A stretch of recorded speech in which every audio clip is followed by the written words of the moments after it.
A broken man, a raging flood, two terrified children clinging to life, and a rusted knife pressed against his throat by a little boy who refused to let his sister die.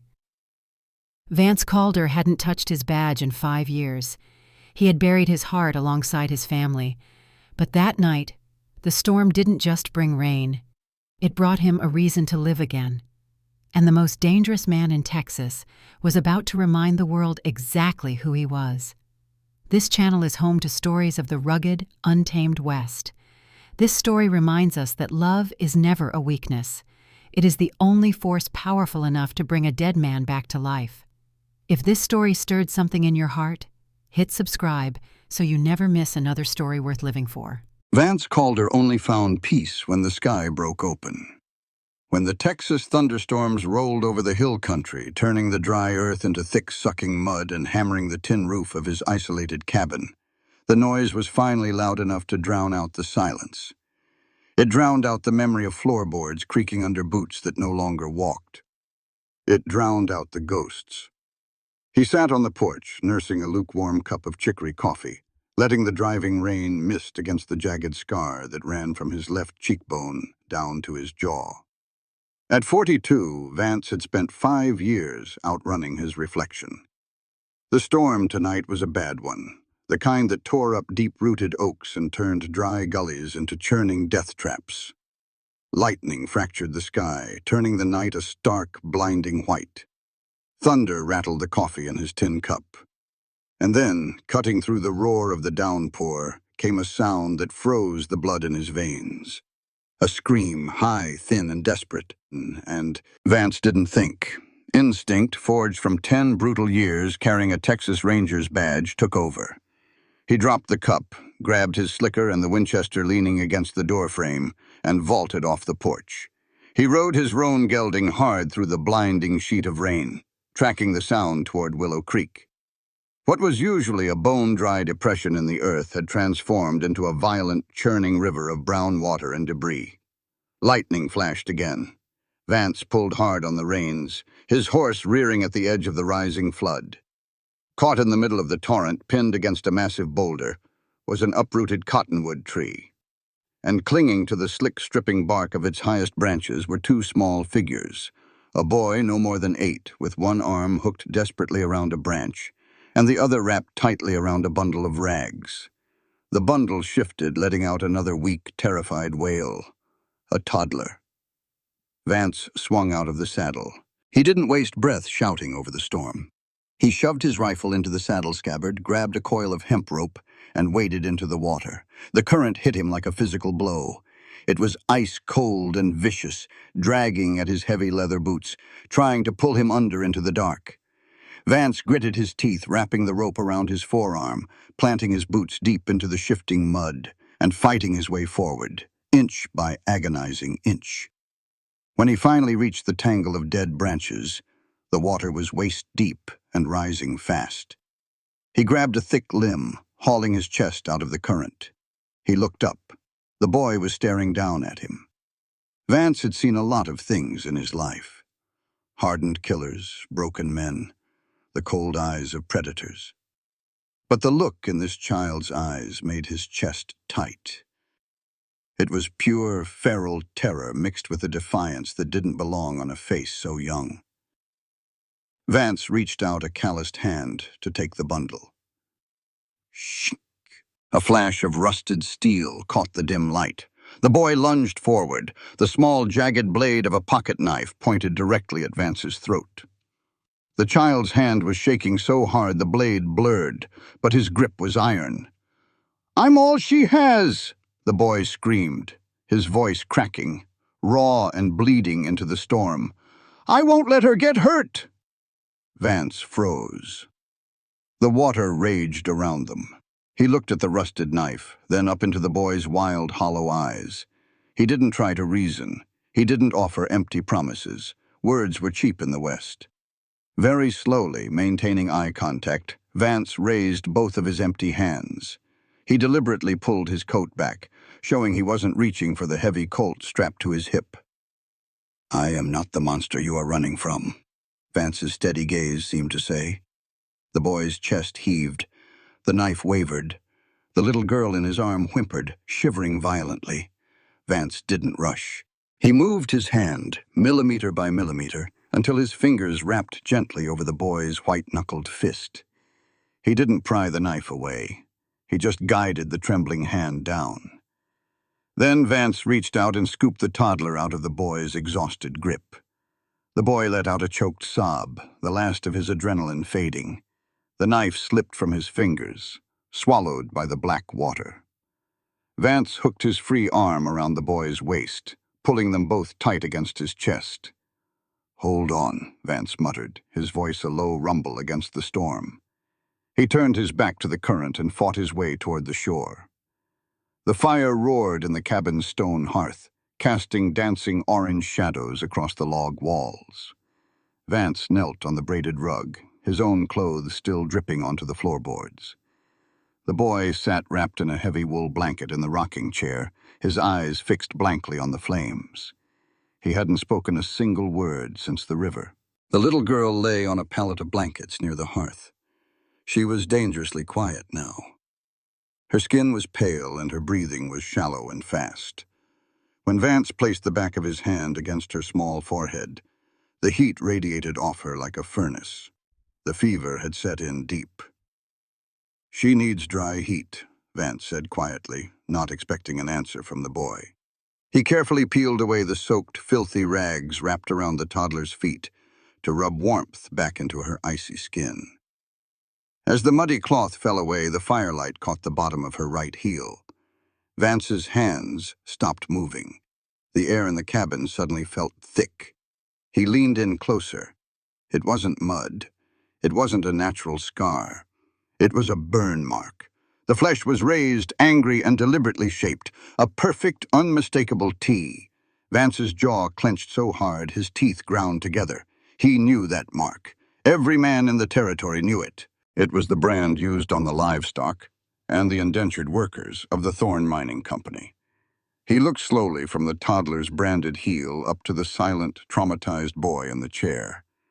These children hadn't just fallen into a river. They were property. And whoever they belonged to would be coming for them. Vance stood up, the heat of the fire doing nothing to warm the sudden freezing calm settling over his chest. He walked over to the corner, picked up his Winchester, and racked a shell into the chamber. The ride to Oakhaven was a grueling, mud-slicked blur.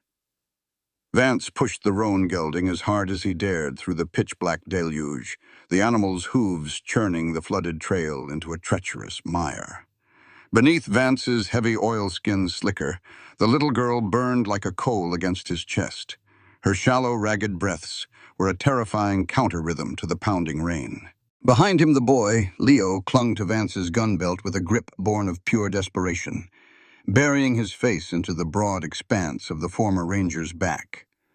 Oakhaven was nothing more than a ragged collection of timber buildings huddled against the relentless Texas elements. By the time Vance's gelding slid to a halt in front of the white-clapboard clinic at the edge of town, the storm had settled into a steady, freezing drizzle. Vance didn't bother tethering the horse. He kicked his boots free of the stirrups, gathered the sweltering toddler in his left arm, and hauled Leo down with his right. He strode onto the wooden porch and hammered the side of his heavy fist against the heavy oak door. A minute stretched into an eternity. Finally, the scrape of a deadbolt echoed from within. The door swung open, and the soft golden glow of a kerosene lamp spilled into the frigid night. Sarah Jenkins stood in the threshold. She wore a simple, faded blue cotton dress, her dark hair hastily pinned up, a few loose strands framing a face that was strikingly beautiful, yet etched with the pragmatic weariness of frontier life. She held the lamp in one hand and a heavy, double-barreled Derringer in the other. When her eyes adjusted to the dark and found Vance, the pistol lowered slightly, though the shock in her dark eyes remained. "Vance," she breathed. It was the first time they had seen each other in 8 months. The last time had been in the town cemetery, standing 10 feet apart in the snow, neither saying a word as he stared at 2 headstones. "Sarah," Vance said, his voice a gravelly rasp. He stepped into the light, shifting his oilskin to reveal the limp, fever-ravaged child. "I need your help." The shock on Sarah's face vanished, instantly replaced by the clinical, steely focus that made her the best healer in 100 miles. She stepped aside, opening the door wide. "Bring her in! Back room, now!" The clinic smelled of carbolic acid, dried lavender, and clean linen. It was a stark contrast to the mud and blood Vance usually carried with him. He laid the little girl Nellie onto the pristine white sheets of the examination table. Leo immediately scrambled onto a nearby wooden stool, his knees pulled to his chest, his wide, silent eyes tracking Sarah's every move like a cornered wolf pup. "What happened?" Sarah asked, her hands moving with practiced efficiency. She stripped away the wet blankets, her brow furrowing as the heat radiated from the child's small body. "Pulled them out of Willow Creek." "Flash flood," Vance said, standing back so as not to crowd her. "She was cold as ice an hour ago. Now she's burning up. Pneumonia, likely. Or shock, or both," Sarah muttered, pressing a cool, wet cloth to Nellie's forehead. She moved down to check for injuries, her hands gently prodding the toddler's ribs and legs. When she reached the child's right heel, her fingers paused. Vance watched Sarah's shoulders stiffen. She slowly turned her head to look at him, the unspoken question hanging heavy in the quiet room. "I saw it," Vance said softly. "A T," Sarah whispered, her voice laced with a sudden chilling dread. She looked over her shoulder at the mute boy shivering on the stool, then back to Vance. "Jeb Thorne. Vance. Thorne brands his cattle. He doesn't brand children unless they belong to the debtors' camp at Devil's Maw." "I know." Sarah met his gaze. The silence between them was thick, loaded with years of unsaid things. She knew the man Vance Calder used to be. The ranger who had systematically dismantled the rustler gangs of the Brazos River.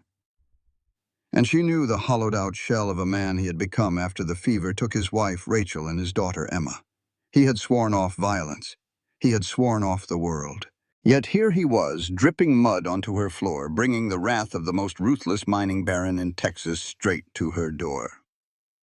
"You realize what happens if Thorne finds out you have them?" Sarah asked, her voice steady as she began mixing a willow bark powder into a tin cup of water. "He's got to get through me first," Vance replied. It wasn't a boast. It was a flat, immutable fact. Sarah held his gaze for a heartbeat longer. For a second, beneath the scarred, stoic exterior, she saw a flicker of the man she had secretly admired for years. The protector. She handed the cup to Vance. "Lift her head. Coax this down her throat, slowly." As Vance gently cradled Nellie's head, murmuring softly to her, Sarah turned away to wash the mud from her hands in the ceramic basin near the back window. The rain drummed rhythmically against the glass. She looked up, her eyes focusing on the reflection in the small shaving mirror mounted above the washstand. The glass caught the reflection of the alleyway behind the clinic. In the murky gloom, a shadow detached itself from the wall. Then another. Two men wearing heavy dusters, their faces obscured by the brims of their hats. One held a sawed-off shotgun. The other was testing the handle of the clinic's back door. Sarah's heart slammed against her ribs, but her hands never stopped moving in the water. She didn't gasp. She didn't turn her head. She knew the rules of the frontier better than most men. If she panicked, they were dead. She shifted her weight, adjusting the angle of her gaze in the mirror until she made direct eye contact with Vance, who was looking up from the examination table. Sarah didn't speak. She just flicked her eyes toward the back door, then gave a single, almost imperceptible nod. Vance's expression didn't change, but his entire body went perfectly still. The predator had been awakened. He gently laid Nellie's head back onto the pillow. He took a slow, silent step backward, dissolving into the heavy shadows near the medicine cabinets. Sarah dried her hands on a towel. The latch on the back door began to rattle. She took a breath, stepped toward the counter, and deliberately knocked the heavy metal wash basin off the edge. Clang! The sharp metallic crash shattered the quiet. The men outside, realizing their stealth was blown, kicked the door off its hinges. The heavy wood slammed inward with a splintering crash. The first bounty hunter burst into the room, raising the shotgun towards Sarah. He never even cocked the hammers. Vance materialized from the gloom like a vengeful spirit. He didn't bother drawing his gun. He seized the barrel of the shotgun with his left hand, shoving it violently upward just as the man pulled the trigger. The blast blew a hole in the ceiling, showering them in plaster and splinters. Simultaneously, Vance's right fist, hard as an anvil, crashed into the hunter's throat. The man collapsed, gagging and clawing at his crushed windpipe. The second man lunged through the doorway, drawing a revolver from his holster. Vance pivoted, using the falling man's momentum to swing himself around. His hand blurred to his hip. The heavy Colt Peacemaker cleared leather and fired in a single fluid motion. The roar of the gunshot was deafening in the confined space. The second hunter took the heavy .45 slug dead center in his chest. The force lifted him off his boots and threw him backward out into the muddy alley. Silence descended on the clinic once more, save for the ringing in their ears and the soft patter of rain through the open door. Vance stood perfectly still, the smoking barrel of his Colt pointed at the doorway. He waited 10 seconds. No other shadows moved. He holstered the weapon, grabbed the choking man by the collar of his duster, and hauled him effortlessly out into the mud beside his dead partner. When Vance stepped back inside, Sarah was already packing a leather medical satchel. Her hands were shaking slightly, but her voice was steel. "They were trackers," she said, tossing rolls of bandages and vials of medicine into the bag. "Thorne's men. If they found me, more will follow. We can't stay here." Vance looked at Leo. The boy hadn't flinched during the gunfire. He had just thrown his body over his little sister, a human shield. The boy slowly sat up, looking at Vance with a new, profound understanding. This scarred stranger wasn't just a man who pulled them from a river. He was a weapon. And right now, he was their weapon. "My ranch," Vance said, walking over to carefully bundle Nellie back into the heavy oilskin. "It's 10 miles deep into the scrub. Hard to find if you don't know the trail. We leave now." Sarah grabbed her satchel and her heavy wool coat. She didn't ask questions. She didn't hesitate. She looked at Vance, her dark eyes reflecting the harsh reality of the path they were choosing. "Lead the way," she said. The dawn broke over the Texas hill country like a bruised eye. Swaths of purple and angry gray clouds parting to reveal a pale, bloodless sun. Vance's ranch sat in a secluded depression ringed by jagged limestone bluffs and dense thickets of mesquite. It was a fortress built for a man who wanted to be forgotten. The main cabin was sturdy, built of heavy, rough-hewn cedar logs, surrounded by a series of corrals holding a half-dozen wild mustangs Vance had been breaking. Inside the cabin, the air was cold and stale, smelling faintly of wood ash and old leather. Sarah set her medical bag on the heavy oak dining table. She took in the room with a sweeping, perceptive glance. It was impeccably clean, yet utterly devoid of life. There were no curtains, no rugs, no pictures, just the bare necessities of survival. Her eyes caught on a sturdy door at the far end of the hallway. Across the heavy timber face of the door was a thick iron hasp secured by a massive rusted padlock. Sarah knew without asking what lay behind it. Rachel and Emma's room, left exactly as it was the day the fever took them, a tomb within a house. She felt a sharp pang of sorrow for the man standing beside her, but she kept her face carefully neutral. Pity was the last thing Vance Calder wanted or needed. "I'll get the stove going," Vance said, his voice low. He set the sleeping Nellie down on his own narrow cot in the corner. Her breathing was easier now, the fever broken thanks to Sarah's willow bark tincture. "I'll start some broth," Sarah replied, moving toward the cast-iron stove with an easy grace, claiming the domestic space without intruding. "And these children need clean clothes. They smell like river mud and fear." Vance nodded. He grabbed a bucket. "I'll fetch water and check the perimeter." As Vance walked out toward the barn, the boy, Leo, slipped quietly out the door after him. Vance heard the light footsteps but didn't turn around. He let the boy follow at a safe distance. The morning air was crisp and biting. In the nearest corral, a beautiful, high-strung buckskin Mustang nervously paced the fence line, its ears pinned back, snorting at the unfamiliar scent of strangers. Vance set the water bucket down near the pump. He walked slowly to the fence, resting his forearms on the top rail. Leo crept up and stood a few feet away, his wide eyes locked on the agitated animal. Vance didn't look at the boy. He kept his eyes on the horse. "He's scared," Vance said, his voice a low, steady hum that carried across the morning air. "Been pushed around by men who think you have to break an animal to make it listen. But fear don't make for loyalty. It just makes a bomb waiting to go off."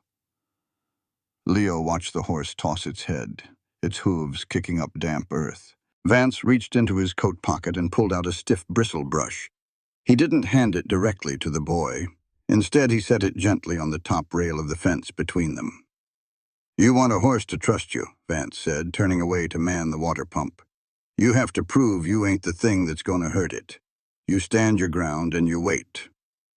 Vance pumped the water, the rhythmic creak splash filling the silence. When he finished and picked up his bucket, he glanced back at the corral. Leo had moved closer. He held the brush tightly in his small hand. He stood perfectly still by the fence rails, not reaching out, not moving, just waiting. The buckskin stopped pacing. It turned its head, dark eyes studying the small, non-threatening figure. Slowly, cautiously, the horse took a step forward. Then another, until its velvet nose was just inches from Leo's chest. Leo let out a breath he seemed to have been holding for a lifetime. He slowly raised the brush and began a long, soothing stroke down the horse's muscular neck. The animal let out a long exhale, its ears swiveling forward, relaxing into the touch. Vance watched the boy's rigid shoulders drop. For the first time since he pulled the kid from the raging creek, the feral panic in Leo's eyes had faded, replaced by a quiet, tentative peace. Vance tipped his hat slightly and walked back to the cabin. Some wounds needed time. Some needed medicine. Some just needed a horse. Inside, the cabin was already transforming.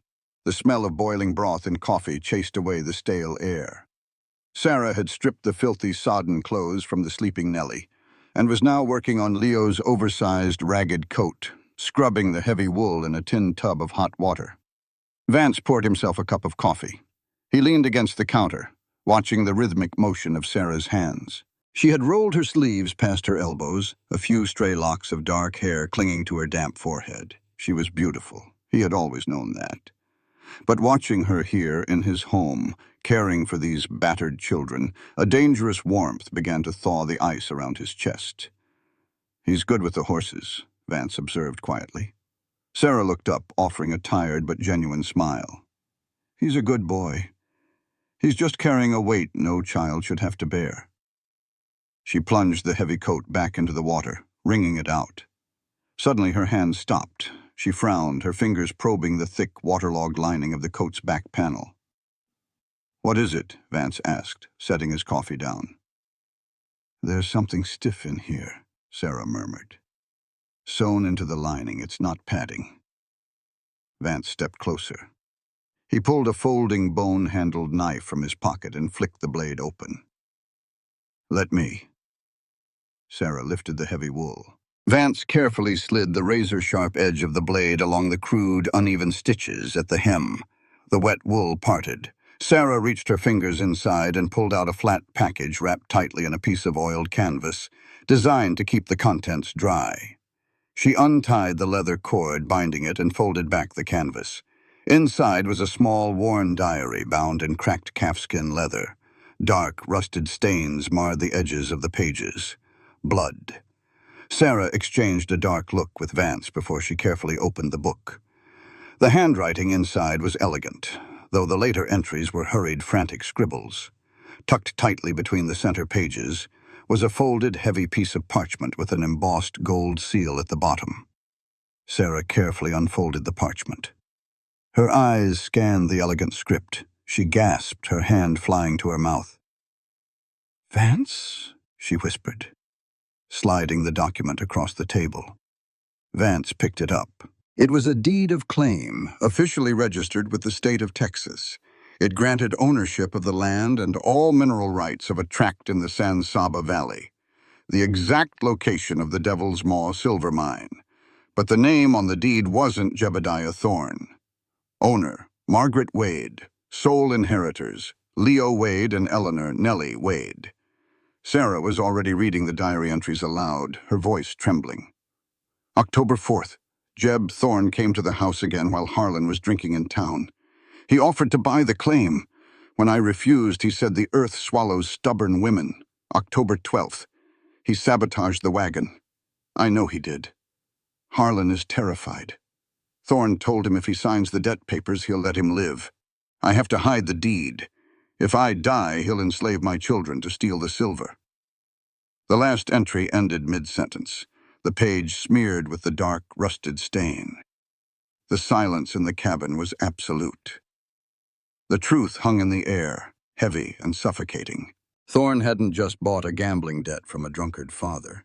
He had murdered Margaret Wade, orchestrated the foreclosure of her property, and legally enslaved her children to prevent them from ever claiming their rightful inheritance. The children weren't runaways trying to skip a debt. They were the multi-million-dollar heirs to the richest silver vein in the territory, and Thorne would butcher anyone who stood between him and that mine. Sarah looked up at Vance. The stoic, quiet man who had poured coffee just minutes ago was gone.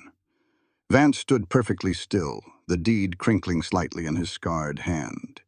His eyes, usually a cool, guarded gray, had turned dark as thunderheads. The jaw muscles beneath his scar ticked. 5 years ago, he had buried his family because he couldn't fight a fever. He had been helpless. But Jeb Thorne wasn't a fever. Jeb Thorne was a man, and men could bleed. Vance set the deed gently on the table.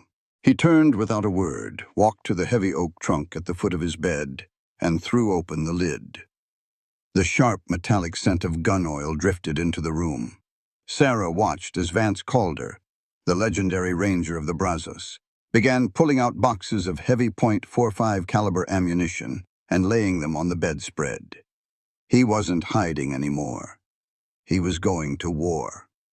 The dust plume appeared on the eastern horizon just past midday, a dirty brown smear against the pale, bruised canvas of the Texas sky. Vance Calder stood on the wide plank porch of his cabin, a rag soaked in mineral oil moving in slow, rhythmic circles over the blued steel barrel of his Winchester lever-action rifle. He didn't stop wiping the metal when he saw the dust. He didn't blink. His pulse remained a steady, sluggish drumbeat beneath the scarred flesh of his jaw. He had been expecting this since he pulled the trigger in the alleyway behind Sarah's clinic. Behind him, the cabin door was open to let in the cross breeze. Sarah stood by the heavy oak table, her hands pausing as she folded a clean shirt for Leo. She looked up, tracking Vance's gaze through the doorway. "How many?" she asked. Her voice was calm, devoid of the hysterical pitch that usually accompanied the sight of armed riders approaching an isolated ranch. Vance squinted into the glaring sun. 6. Riding tight formation. They ain't trying to hide." Sarah didn't say another word. She walked to the corner of the room, picked up the double-barreled shotgun Vance had loaded for her earlier, and checked the breech. It snapped shut with a heavy metallic clack that sounded like a vault locking. She moved to the window, keeping her body concealed behind the thick log framing, the twin muzzles resting just below the sill. "Keep the boy away from the glass," Vance murmured, not looking back. "He's in the back room with Nellie," Sarah replied, her eyes fixed on the approaching riders. "Vance, be careful." Vance finally stopped polishing the rifle. He set the oily rag on the porch railing and gripped the Winchester by its worn walnut stock. "I'm always careful, Sarah. It's the men riding up who need to worry." The low rumble of hooves shifted into a distinct crunch of gravel as the riders crossed the invisible property line. They slowed to a calculated walk, fanning out as they approached the front yard. Vance stepped to the edge of the porch, the rifle held casually in his right hand, the barrel angled toward the dirt. His coat was swept back on the right side, giving him clear, unimpeded access to the heavy Colt peacemaker strapped to his thigh. At the center of the formation rode Jebediah Thorne. Thorne didn't look like a man who made his living ripping silver from the dark bowels of the earth. He wore a tailored charcoal suit that seemed impervious to the Texas dust, a silk cravat pinned with a solitary flawless turquoise stone, and a bowler hat that shaded eyes as dead and black as obsidian. He sat atop a massive gleaming black thoroughbred, looking entirely out of place among the scrub brush and limestone, yet exuding an aura of absolute terrifying control. His 5 outriders were a different breed. They were hard-bitten, sun-baked killers draped in canvas dusters, their hands resting lazily near the worn leather of their gun belts. They looked at Vance with the predatory calculation of wolves assessing a lone sheepdog. Thorne pulled his thoroughbred to a halt 20 yards from the porch. The animal tossed its head, champing at the silver bit. Thorne raised a gloved hand, signaling his men to hold their ground. "Afternoon, Mr. Calder," Thorne called out. His voice was cultured, smooth as glass, and entirely devoid of warmth. "A long ride out to the edge of nowhere. But I imagine you prefer the solitude." Vance didn't reply. He stared at Thorne, his face an impenetrable mask of scarred leather and cold gray eyes. Thorne's polite smile didn't reach his eyes. "I'm a man of business, Mr. Calder, and my business requires precision. Yesterday, I sent 2 of my employees to retrieve some stolen property from Oakhaven.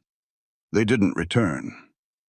Imagine my surprise when word reached me that the legendary ranger of the Brazos River had stepped out of his self-imposed retirement to shoot them dead in an alley. They kicked down a door that didn't belong to them," Vance said, his voice a low, gravelly rasp that carried easily across the yard. "And they drew iron on an unarmed woman. Where I come from, that makes them wild dogs. I put down wild dogs." One of the riders on the flank spat a stream of dark tobacco juice into the dirt and shifted his hand toward his holster. Vance's eyes didn't move from Thorne, but his thumb casually swept over the hammer of the Winchester. The metallic click was barely audible, but the rider froze instantly. "Let's not let tempers flare," Thorne said smoothly, raising a placating hand. "My men were overzealous, perhaps, but they were operating under the law. You, Mr. Calder, are harboring stolen property, and I have come to collect it. I don't have any silver on my property, Thorne.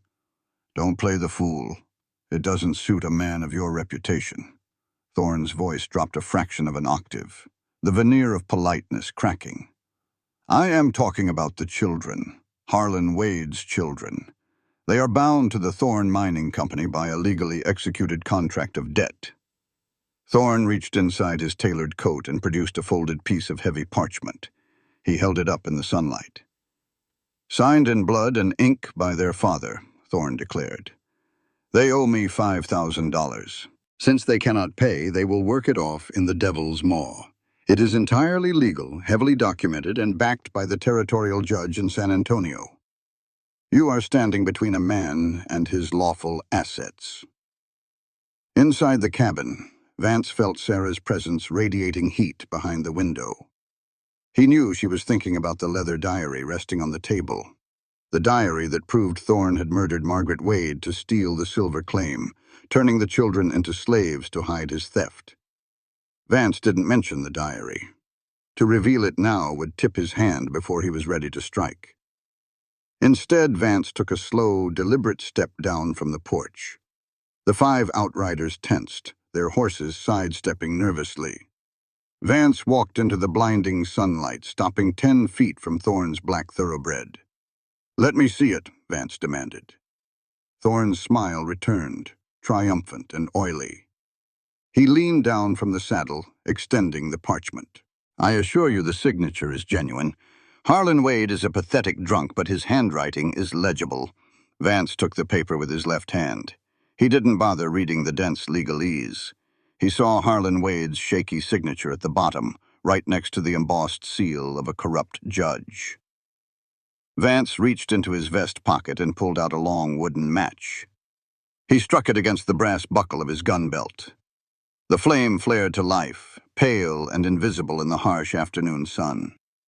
He touched the flame to the bottom corner of the legal contract. Thorne's eyes widened in genuine shock as the dry parchment caught instantly, the fire crawling rapidly up the page, turning the black ink into curling gray ash. "What the hell are you doing?" Thorne hissed, his thoroughbred dancing backward as Vance held the burning paper up. Vance waited until the flame licked at his fingertips, then casually dropped the burning remnants into the dirt. He raised his boot and ground the ashes into the Texas dust. "I don't know how to read," Vance lied, his voice deadpan. "But it looked like garbage to me." The rider who had spat tobacco earlier yanked his revolver half out of its holster. "Boss, let me blow this scarred bastard's head off." Vance's Winchester was leveled at Thorne's chest before the outrider's gun even cleared leather. It was a movement so fast it seemed like magic. "You pull that iron, boy," Vance said softly to the outrider, his eyes still locked on Thorne. "And your boss is dead before your hammer falls. Then Sarah puts a double-aught buckshot spread through your chest from that window. The rest of you might kill me, but 3 of you are dying in the dirt. Who wants to go first?" The yard plunged into a suffocating, breathless silence. The only sound was the wind rustling the dry mesquite brush. The outrider slowly, trembling with adrenaline, slid his revolver back into its holster. Thorne stared at Vance, the mask of the civilized businessman entirely gone. What remained was the cold, calculating gaze of a serpent. He looked past Vance to the dark, open window of the cabin, sensing the shotgun pointed at him. "You are a relic, Calder," Thorne said, his voice a venomous whisper. "You think a gun and a badge you don't even wear anymore makes you a god out here. But the world has moved on. Men like me own the law now. We own the land, and we crush relics. Get off my land, Thorne. Next time you cross the property line, I don't ask for papers. I just shoot." Thorne gathered his reins. "Enjoy the night, Mr. Calder, because the sun is going to set on you very, very soon." He wheeled his massive black horse around and spurred it into a trot. His 5 riders threw hateful glares at Vance before violently turning their mounts to follow their boss back down the trail, disappearing into the dust they had kicked up. Vance didn't lower the rifle until the dust cloud faded completely from the horizon.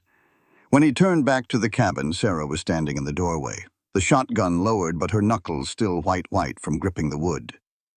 "He's not going to let this go," Sarah said quietly. "I didn't expect him to," Vance replied, walking up the steps. "But he knows we won't be bullied by a piece of paper. He'll have to come at us in the dark." That night, the tension in the cabin was a living, breathing thing. Vance didn't sleep. He sat in the rocking chair by the cold hearth, his Winchester across his knees, listening to the wind howl through the eaves. Every creak of the timber, every rustle of the dry grass outside sent a spike of adrenaline through his blood. Dawn broke without incident.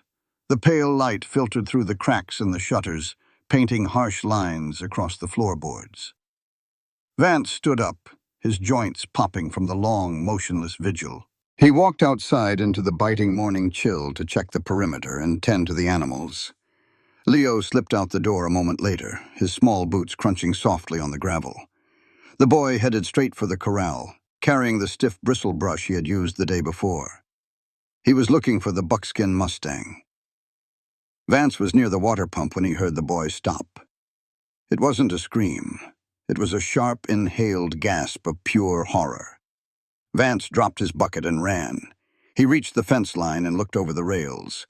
The beautiful high-strung buckskin Mustang lay on its side in the center of the corral. Its throat had been slashed from ear to ear, a deep, gaping wound that had drained its lifeblood into the thirsty Texas soil overnight. Pinned to the dead animal's saddle, driven deep into the leather by a heavy hunting knife, was a scrap of filthy, blood-stained fabric. It was a torn piece of a flannel shirt. Leo stood frozen, the brush falling from his trembling hand. He stared at the scrap of fabric. He knew that plaid pattern. Vance vaulted the fence and stepped between the boy and the slaughter. He pulled the knife free and examined the bloody flannel. It was a message, pure psychological warfare. Thorne hadn't just killed the horse the boy loved. He was telling them that Harlan Wade, the father who had sold them, was bleeding for their defiance. Vance looked down at Leo. The boy wasn't crying. His eyes were wide, but the terror from the creek was gone. What replaced it was something much darker, much colder. The boy's soul was hardening into stone before Vance's very eyes. "Go inside, Leo," Vance said gently. The boy didn't move. He stared at the dead horse, his jaw locked. Vance knelt, placing a heavy hand on Leo's small shoulder. "They do this to make you afraid. They want you to break. Don't let them have it." Leo finally looked up at Vance. The mute boy gave a single sharp nod. He turned and walked back to the cabin, his spine rigidly straight. Vance stood alone in the corral, looking at the blood-soaked earth. Thorne had made his opening move. The devil had arrived at the gate, and he was hungry. It took Vance 2 hours of grueling, sweat-soaked labor to drag the heavy carcass of the buckskin out to the deep scrub and bury it. Every strike of the pickaxe into the hard, sun-baked earth felt like a physical manifestation of his simmering rage. By the time he returned to the cabin, the sun was high and unforgiving, baking the ranch in a stifling, oppressive heat. Sarah had kept the children busy inside, but the shadow of the morning's discovery hung heavily over them all. Leo sat in the corner, whittling a piece of kindling with dangerous intensity, his silence louder than ever. Nellie, oblivious to the violence, played with a wooden spool on the braided rug, her giggles a stark contrast to the grim reality closing in around them. Vance was at the wash basin on the back porch, scrubbing the dirt and dried blood from his hands, when his blue-tick hound Buster let out a low, warning growl from beneath the porch steps. Vance reached for his Colt. He moved silently to the edge of the porch, peering through the slats of the wooden railing. A lone figure was stumbling up the long dirt driveway. It wasn't a rider. It was a man on foot, dragging his left leg as if it were made of lead. He moved with a pathetic, weaving gait, stumbling over ruts and kicking up small clouds of dust. As the figure drew closer, the smell hit Vance before the visual details did. A rank, sour stench of stale whiskey, unwashed sweat, and raw fear. The man collapsed to his knees about 30 yards from the porch, his chest heaving, his face buried in his dirt-caked hands. He was dressed in filthy trousers and a torn flannel shirt. The right sleeve of the shirt was missing, torn away raggedly at the shoulder. Vance recognized the plaid pattern immediately. It matched the bloody scrap pinned to the dead Mustang. Sarah stepped out onto the porch behind Vance, the shotgun resting familiarly against her hip. She took one look at the weeping man in the dirt, and her lips thinned into a hard, unforgiving line. "Is that him?" she asked softly.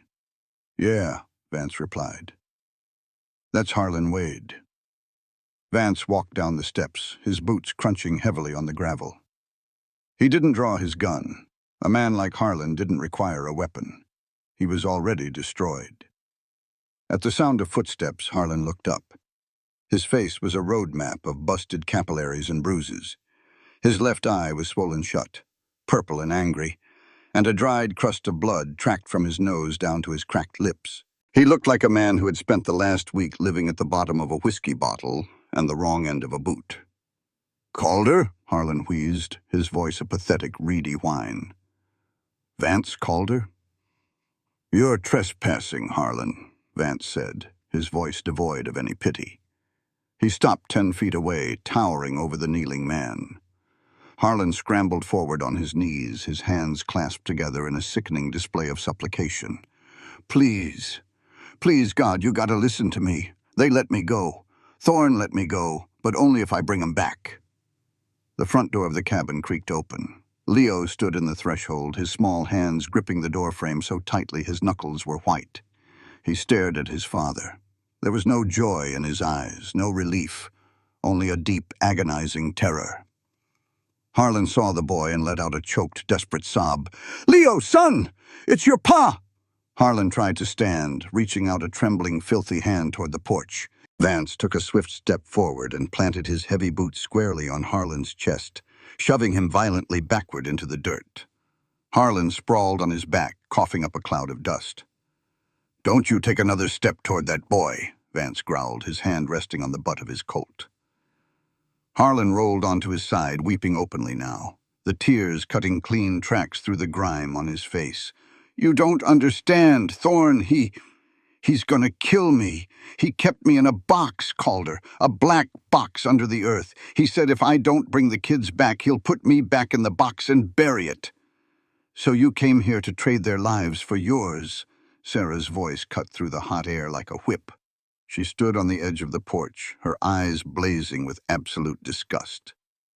"You sold them once to pay for your liquor, and now you're trying to sell them again to save your own miserable skin." "It ain't like that," Harlan wailed, scrambling to sit up. "Thorn said he promised me. He said if we all go back, we can work it off together, as a family. He promised he wouldn't hurt him if I just brought him back peaceful. We can survive the mines, Leo. We can survive." Leo didn't move. He stared at his father, his chest heaving. Slowly the boy shook his head. He took a step backward, retreating into the shadow of the cabin, rejecting the man who had brought him into the world. Vance looked down at Harlan, feeling a wave of nausea. He had seen bad men in his time, killers, thieves, outlaws who would shoot a man in the back for a silver dollar. But there was a twisted code of honor, even among thieves. Harlan Wade possessed none of it. He was a coward down to the marrow of his bones. "Thorn murdered your wife, Harlan," Vance said. The words fell like heavy stones in the quiet yard. Harlan froze, his weeping cutting off abruptly. His good eye darted nervously. "What?" No. Maggie fell. The wagon wheel broke." "She was murdered for the silver claim," Vance pressed, his voice relentless. "And you know it. Deep down in your gut, beneath all that cheap whiskey. You know Thorn killed her. And instead of fighting him, you signed away your children's freedom to the man who slaughtered their mother." "I was scared," Harlan screamed, pounding his fists into the dirt. "He had guns. He had men. What was I supposed to do? Die?" "Yes," Vance said simply.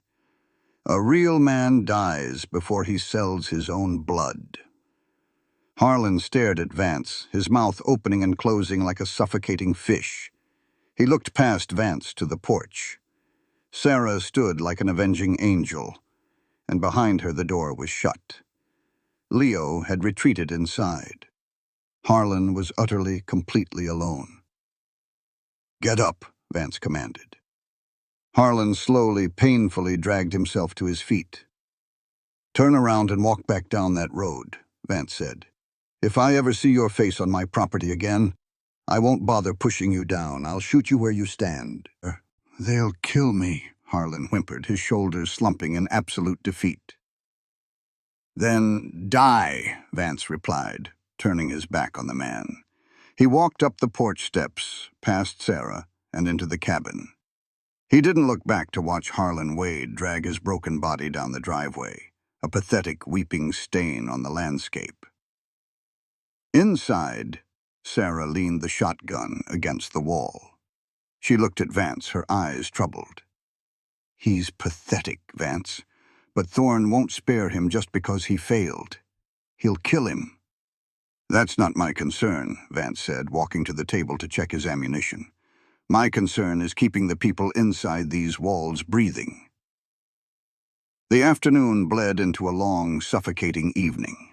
The heat refused to break, pressing down on the cabin like a heavy wool blanket. The sky turned the color of bruised plums before fading into a starless, pitch-black night. Vance couldn't shake the feeling of unease that had settled in his gut the moment Harlan walked away. Something was wrong. The pieces didn't fit. Thorn was a master tactician, a man who played chess while others played checkers. Why would he send a broken, terrified drunk to retrieve a prize he knew Vance Calder was guarding with a Winchester? Thorn knew Harlan would fail. He wanted him to fail. Vance sat in the dark by the window, staring out into the pitch-black yard. Buster, the hound, was asleep under the porch. Suddenly, the realization hit Vance like a physical blow to the chest. "He kept me in a box. He let me go. Thorn hadn't sent Harlan to persuade the children. He had sent Harlan as a Judas goat. Harlan was bait, a terrified animal released into the wild so the hunters could follow its scent straight to the den. Thorn's trackers had followed Harlan right to Vance's front door. Vance stood up abruptly, his chair scraping loudly across the floorboards. At that exact moment, outside beneath the porch, Buster let out a sharp, sudden bark. The bark was instantly cut off. It didn't fade into a whimper. It was silenced abruptly with a sickening, wet thud. The silence that followed was absolute. No crickets, no wind. Sarah sat up from her cot in the corner, her eyes wide in the dark. "Vance, where's the dog?" Vance didn't answer. He moved silently to the heavy oak door, pressing his back against the wall beside the frame. He hefted his Winchester, his thumb resting heavily on the hammer. A shadow passed over the crack beneath the door, blocking out the faint moonlight from the yard.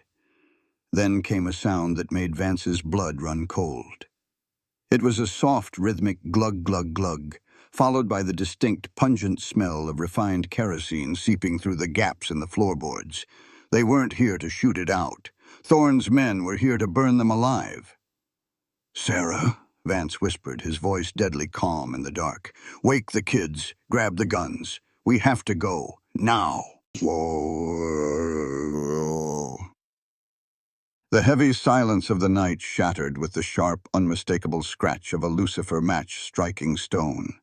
For a fraction of a second, a tiny flare of orange illuminated the crack beneath the heavy oak door. Then came the whoosh of ignition. The kerosene caught with a hungry, hollow roar, the flames instantly scaling the dry cedar logs of the front porch. Within seconds, the cabin's front wall was a sheet of blinding, crackling heat. "Get down!" Vance roared, his voice cutting through the sudden inferno. He lunged away from the door just as a volley of heavy lead tore through the wood. The bullets splintered the thick planks, whining through the cabin and shattering the clay jugs on the kitchen counter. Sarah didn't scream. She had already dropped to her knees, dragging a terrified Leo down beside her, shielding his body with her own. Nellie, jolted awake by the gunfire, began to wail in the dark. "The back window!" Vance yelled over the deafening roar of the fire. The cabin was already filling with thick, acrid black smoke, stinging their eyes and choking their lungs. "Grab the girl in the bag. Stay below the sill." Vance didn't crawl. He stayed in a low crouch, moving with the terrifying, fluid grace of a man who had spent his life navigating battlefields. He reached the side window, the glass already hot to the touch from the ambient heat of the burning porch. He smashed the butt of his Winchester through the pane, clearing the jagged shards with the barrel. Outside, the yard was lit up like midday. The flames cast long, dancing shadows across the dirt. Vance saw 3 riders silhouetted against the firelight, their lever-action rifles raised, pouring blind fire into the front of the cabin. Vance exhaled a slow, measured breath. He leveled the Winchester.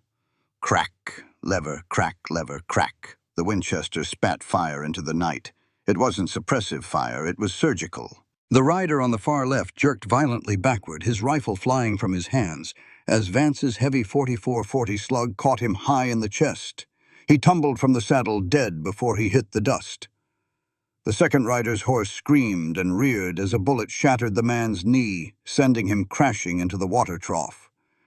The third rider spurred his horse hard, diving into the deep shadows of the mesquite brush, shouting warnings to the men circling the rear of the cabin. "They're flanking!" Vance shouted. He spun away from the window. The heat inside was becoming unbearable. The ceiling timbers groaned, the dry pitch in the wood boiling and popping like firecrackers. Sarah was at the back door. She had her heavy leather medical satchel slung across her chest. Nellie clutched tightly in her left arm, and the double-barreled shotgun gripped firmly in her right hand. Leo stood right beside her, his small hands fisted into her skirt. The boy was coughing, his eyes watering from the smoke. But he wasn't crying. "Open it," Vance ordered, stepping up beside her, swapping his empty Winchester for the heavy Colt Peacemaker on his thigh. "On 3, you run for the tree line. Do not stop. Do not look back." "I'm not leaving you in here," Sarah choked out, her eyes streaming from the smoke. "I'm right behind you. 1, 2, 3. Vance kicked the heavy crossbar up and shoved the back door open. A rider was waiting just 10 yards away, his revolver raised. Before the man could align his sights, Sarah stepped into the doorway and pulled the rear trigger of the shotgun. The blast was deafening. A cloud of double-aught buckshot shredded the darkness, tearing through the rider's saddle and sending both man and horse crashing into the dirt in a chaotic tangle of limbs. "Go!" Vance roared. Sarah sprinted down the back steps, dragging Leo with her, vanishing into the dense, thorny scrub oak behind the property. Vance stepped out onto the back porch to cover their retreat. 2 more of Thorne's men rounded the corner of the burning cabin on foot. Vance's Colt barked twice. One man spun and fell, clutching his shoulder. The other dove behind the stone well, returning fire. A bullet clipped the wooden post inches from Vance's head, showering him in splinters. The bloodlust, the dark, cold fury that he had buried 5 years ago, surged up from the depths of his soul. It was intoxicating. The smell of cordite, the heat of the fire, the adrenaline pumping through his veins. He didn't want to run.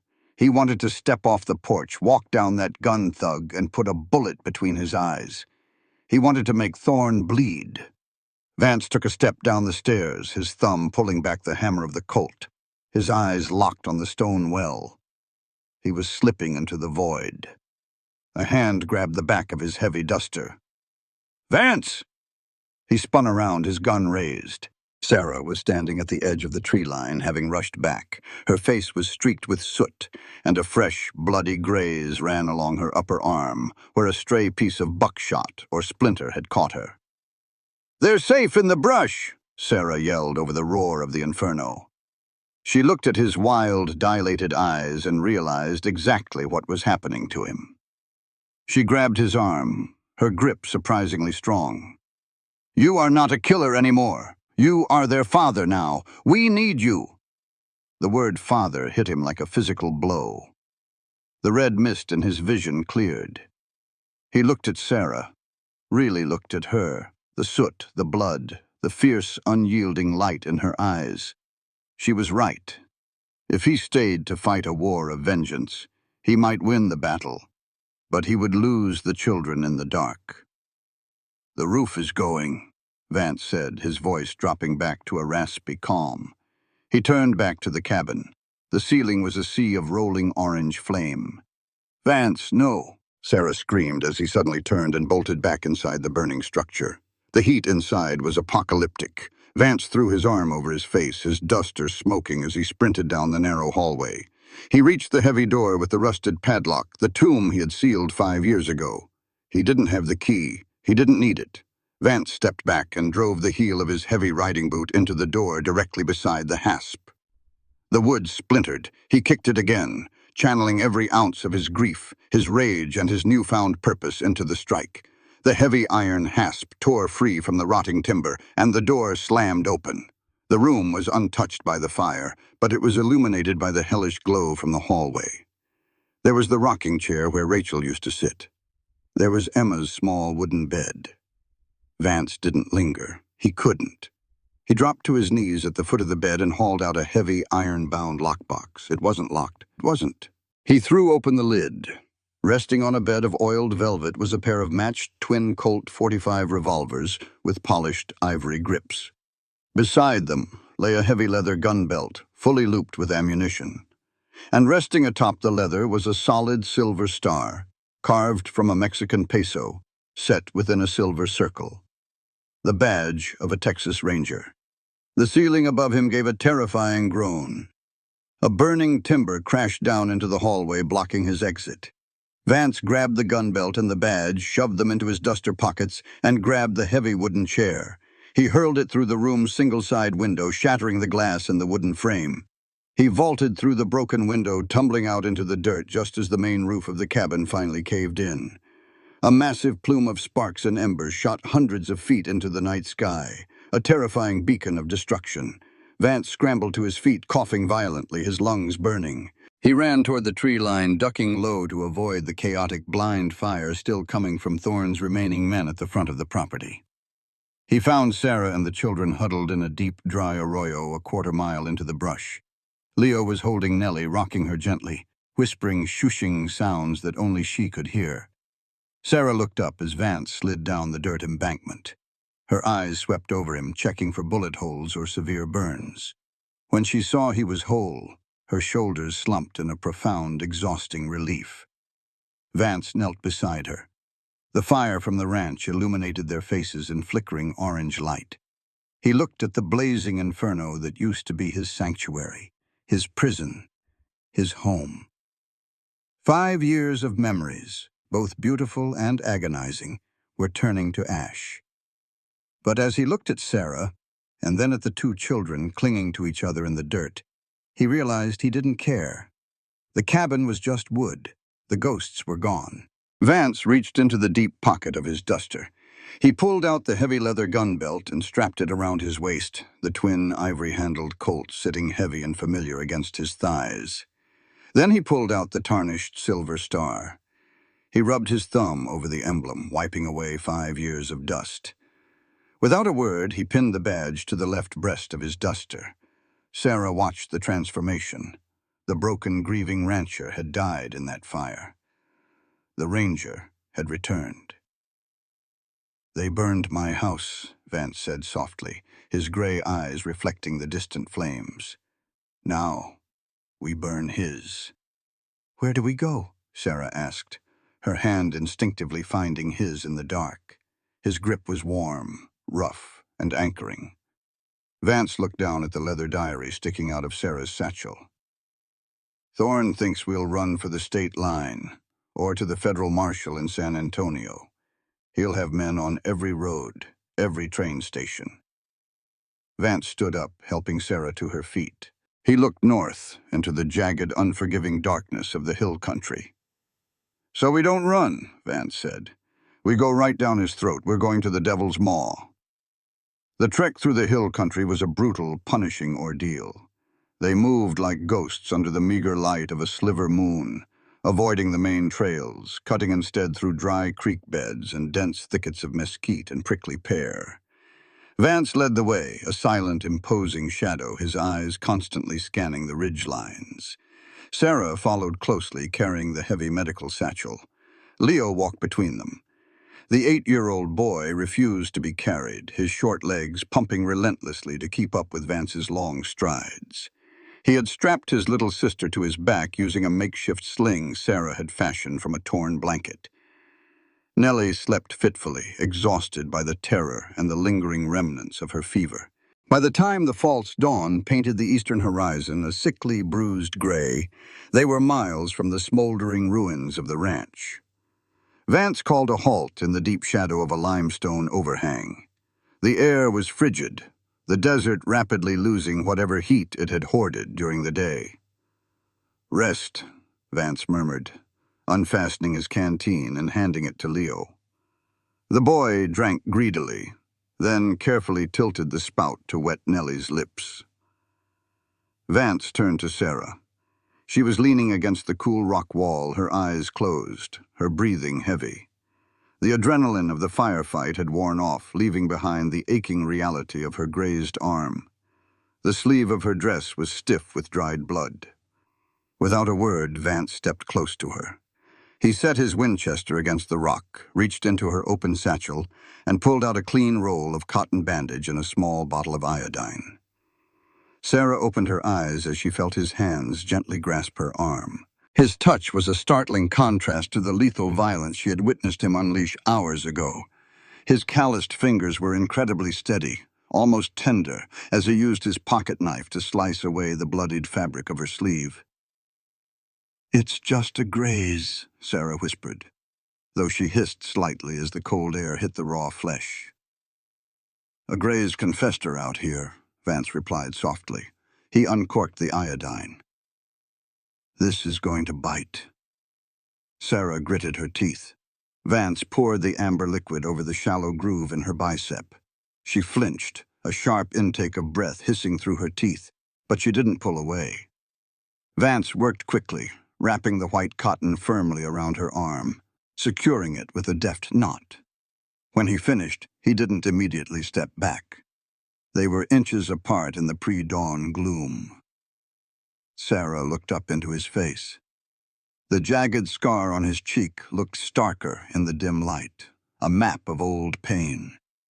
But his eyes were clear, focused entirely on her. "You didn't have to come back into the fire for me," Vance said, his voice barely above a whisper. "I lost myself out there. You brought me back." Sarah reached up with her uninjured arm. Her fingers brushed lightly against the cold silver of the Ranger star pinned to his chest, before coming to rest flat against his heart. She could feel the steady, powerful thumping beneath the heavy canvas and wool. "You spent 5 years thinking you were dead, Vance," Sarah said softly, her dark eyes searching his. "I just reminded you that you're still breathing. And as long as you're breathing, you have something to fight for." Vance looked down at her hand on his chest. Slowly, he reached up and covered her hand with his own. He leaned down, his lips brushing softly, almost reverently, against her soot-stained forehead. It wasn't a kiss of passion. It was a promise, a vow of protection etched in blood and ash. A small, shifting sound broke the moment.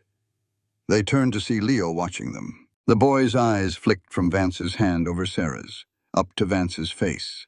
For the first time, a microscopic, genuine smile touched the corners of the boy's mouth before he quickly looked away, pretending to adjust Nellie's blanket. Vance cleared his throat, stepping back, the professional distance returning. "Let's see the map," Vance said. Sarah pulled the leather diary from her bag and opened it to the center pages. Margaret Wade had sketched a meticulous diagram of the Devil's Maw silver mine. The main operation, where Thorne kept his guards, his slave labor, and his heavy equipment, was located in a massive open-pit valley to the south. But Margaret had drawn a secondary, much older route. "Here," Vance pointed a thick finger at a squiggly line leading away from the main camp.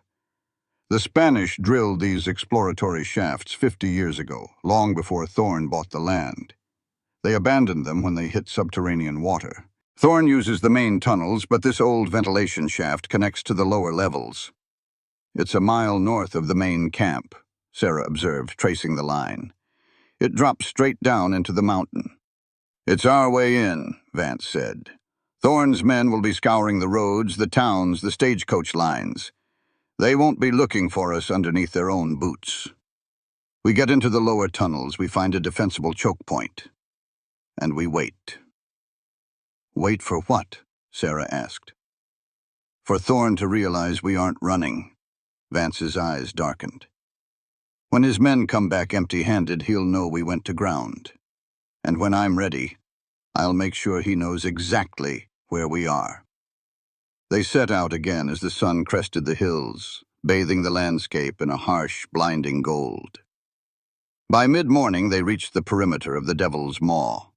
The landscape here was scarred and brutalized, the earth stripped of vegetation, leaving only jagged limestone and towering mounds of gray slag. In the distance, they could hear the rhythmic booming thud of the steam-powered ore crushers echoing from the main camp, a mechanical heartbeat of Thorne's empire.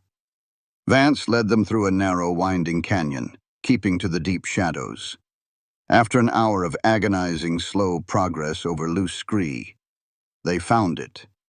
Hidden behind a thick tangle of dead mesquite brush was a gaping black hole in the side of the mountain. Rotted wooden timbers framed the entrance, and a rusted ancient iron grate hung off its hinges. The air emanating from the cave was frigid, smelling of wet stone and the deep, silent belly of the earth. "This is it," Vance said, pushing the heavy iron grate fully open with a grating screech that set their teeth on edge. Sarah looked into the abyssal blackness. A shiver ran down her spine that had nothing to do with the cold air. It looked like the open mouth of a corpse. Vance pulled a brass lantern from a cache of supplies he had managed to grab before the ranch burned. He struck a match, lit the wick, and adjusted the glass.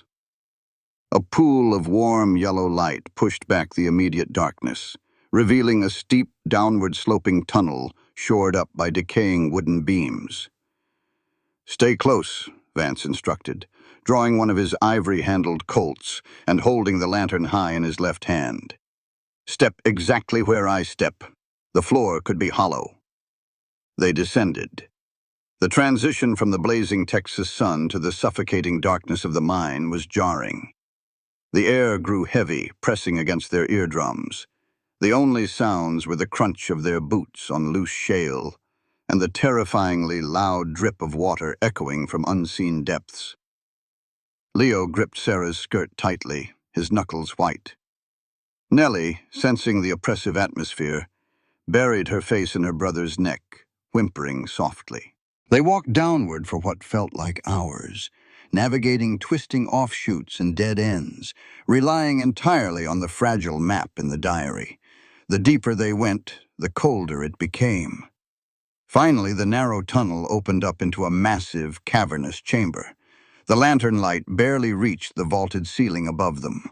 Old mining carts, rusted to their rails, sat abandoned in the center of the room. Thick wooden pillars supported the ceiling, and several dark tunnel entrances branched off in different directions. "We stop here," Vance said, his voice echoing eerily in the vast space. "It's a hub. It connects to the active mine shafts further south. There's a choke point at the entrance we just came through. One man with a rifle can hold off 20 coming down that tunnel." Sarah set her bag down on a flat rock and sank to the ground, pulling Leo and Nellie into her lap. The exhaustion was finally catching up to her. Her bones ached, and her grazed arm throbbed with a dull, insistent rhythm. Vance moved around the cavern, checking the structural integrity of the timbers and positioning a few heavy rocks to create a makeshift barricade facing the entrance they had just used. "We're safe here," Vance said, walking back to them and setting the lantern on a crate. "It's deep. They won't find us unless they know exactly where to look." Sarah leaned her head back against the stone wall, closing her eyes. For the first time in 24 hours, she felt the crushing weight of fear begin to lift. They were underground, hidden in the dark, but Vance was standing guard. Boom! The explosion was not loud, but it was incredibly deep. It wasn't a sound. It was a physical force. The ground violently shuddered beneath them. Dust and small rocks rained down from the cavern ceiling. Sarah bolted upright, grabbing the children. Leo clamped his hands over his ears. "What was that?" Sarah cried, coughing as a cloud of ancient dust filled the cavern. Vance was already moving, sprinting back up the sloping tunnel they had just descended. He was gone for 3 agonizing minutes. When he returned, his face was a mask of grim, terrifying realization. "Thorne didn't send his men out to the roads," Vance said, his voice hard as iron. "He knew about the diary. He knew about the map. He knew we'd come here." "Vance, what happened?" Sarah asked, her heart hammering against her ribs. "He blew the entrance," Vance said, drawing his second ivory-handled Colt. "We're sealed in." Before Sarah could process the horror of being buried alive, another sound drifted into the cavern. It didn't come from the blocked tunnel above them. It came from the dark, branching tunnels leading south, toward the active mine. It was the sound of heavy boots, lots of them, marching rhythmically over the stone, accompanied by the flickering, dancing light of approaching torches. They hadn't found a hiding place. They had walked directly into Thorne's trap. The devil had locked the door, and now he was coming down to the dark to finish them. The heavy, suffocating boom of the cave-in rolled through the cavern, vibrating through the soles of their boots and settling deep in their teeth. A thick cloud of ancient dust and pulverized limestone drifted down from the vaulted ceiling, coating their lungs with the taste of the grave. Vance Calder stood frozen for a fraction of a second, his slate-gray eyes fixed on the tunnel they had just descended. Thousands of tons of rock now blocked their only known exit. They were buried alive. But the true terror wasn't the collapsed tunnel above them. It was the flickering orange glow bleeding out from the 3 mine shafts leading deeper into the mountain to the south. They weren't alone in the dark. "Sarah," Vance whispered, his voice slicing through the ringing silence. He didn't yell. In the belly of the earth, echoes were a death sentence. He moved swiftly to the crate where he had set the brass lantern. With a sharp twist of the dial, he snuffed out the flame. Absolute, impenetrable blackness swallowed them whole. It was a darkness so complete it felt heavy, pressing against their eyeballs. Sarah gasped, her hands instinctively tightening around Leo and Nellie. The sudden sensory deprivation was dizzying. "Listen to me," Vance breathed. His voice was close. He had crossed the cavern without making a sound. He reached out in the pitch black, his calloused hand finding Sarah's shoulder, trailing down to grip her uninjured arm. His touch was the only anchor she had in the void. 50 yards behind you is a narrow fissure in the rock face. I saw it when we came in. It's tight, but it's deep enough to hide you and the kids. Back up until you feel the stone, then slide in." "Vance, you can't fight them all in the dark," Sarah whispered frantically, her free hand coming up to grip the heavy canvas of his duster. "They have torches. They have rifles." "Torches make them targets," Vance replied, his voice a low, lethal hum. "Down here, light is a liability. It ruins your night vision. They can only see what the fire touches. I can see everything the fire doesn't." He took her hand, placing the cold, heavy stock of the double-barreled shotgun into her palm. "If anyone holding a torch crosses the mouth of that fissure, you pull both triggers. You don't hesitate." "I won't," Sarah promised, her voice trembling but her grip on the weapon resolute. Vance lingered for a heartbeat longer.